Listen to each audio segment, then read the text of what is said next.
ഈ മോള് യോഗം കൂടാൻ വന്നതല്ല, അവള് നമ്മളോട് സഹായം തേടാൻ വന്ന. സഹായം ചോദിക്കാൻ വന്ന് ഇവിടെ കാര്യം ഞാൻ പറയാൻ പോവാ.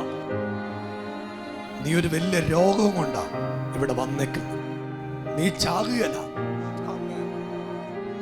ഒരത്ഭുതം നടക്കും.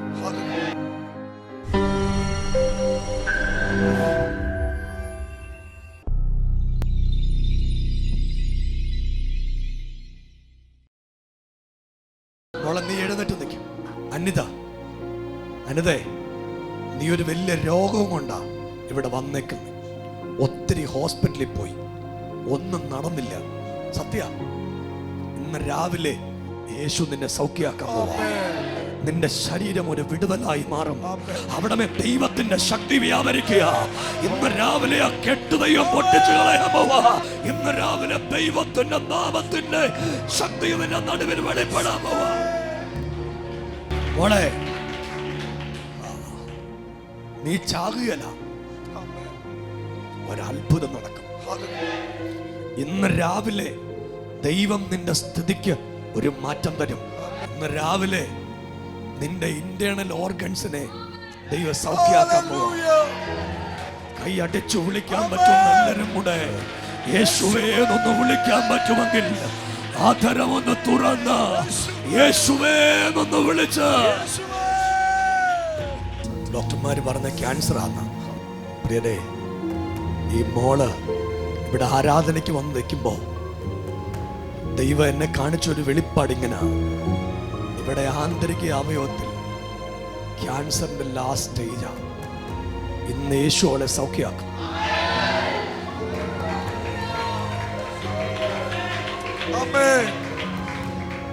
കൈയടിച്ചൊന്ന് യേശുവേ എന്ന് വിളിക്കാൻ പറ്റും.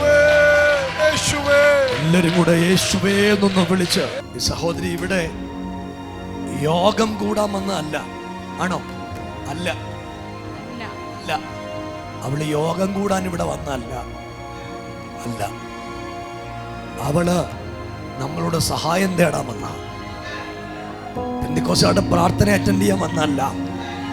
യേശു എന്നോട് പറഞ്ഞു അവൾക്ക് എന്തെങ്കിലും സഹായം കൊടുക്കണം, അതിനാ വന്നിരിക്കുന്നേ അവള്. പക്ഷെ അവളെ ഇന്ന് സഹായിക്കാൻ പോന്നേ, സൗഖ്യമാക്കി സഹായിക്കാൻ പോവാ. നിങ്ങളൊന്ന് കൈയടിച്ച് യേശുവേ ഒന്ന് വിളിച്ച്, ആ നാമത്തെ ഒന്ന് വിളിച്ച്. യേശു എത്ര വലിയവനാ പ്രിയരെ, യേശു എത്ര സർവശക്തനാ പ്രിയരെ, യേശു എത്ര മതിയായവനാ പ്രിയരെ. അവളെ ശരിക്കും നീ സഹായം ചോദിക്കാൻ വന്നു, പക്ഷെ സഹായം ചോദിക്കാൻ വന്ന് ഇവിടെ കാര്യം ഞാൻ പറയാൻ പോവാ. പത്രോസ് സുന്ദരം എന്ന ദേവാലയ ഗോപുരത്തിന് മുമ്പ് ഇരിക്കുന്ന മനുഷ്യനോട് പറഞ്ഞു, നീ ഞങ്ങളോട് ചോദിച്ച സഹായമാ, പക്ഷെ നിനക്ക് തരാൻ പോകുന്ന സഹായം എഴുന്നേപ്പിച്ചു വിടാൻ പോവാ. എഴുന്നേപ്പിച്ചു വിടാൻ പോവാ.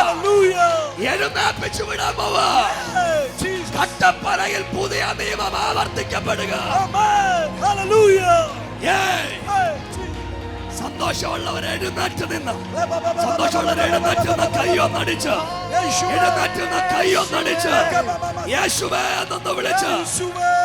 മോളെ, ബൈബിളിനകത്ത് സുന്ദരം എന്ന ദേവാലയ ഗോപുരത്തിന് മുമ്പിൽ ഒരു മനുഷ്യൻ ഇരിക്കുകയായിരുന്നു. പത്രോസിനോടും യോഹന്നാനോടും ചോദിച്ചു, ഞങ്ങൾക്ക് വെള്ളം തരണം.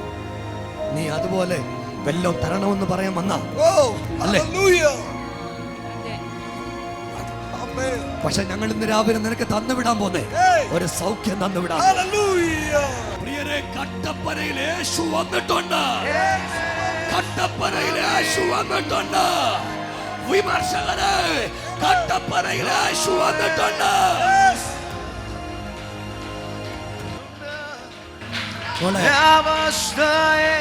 നിന്നെ കുറിച്ചുള്ള കാര്യം ഞാൻ പറയാൻ പോവാ. നീ ഞങ്ങളോട് സഹായം ചോദിക്കാനാ വന്നെങ്കിലും നിന്റെ കാര്യങ്ങൾ മൊത്തം ഞാൻ പറയാൻ പോവാ.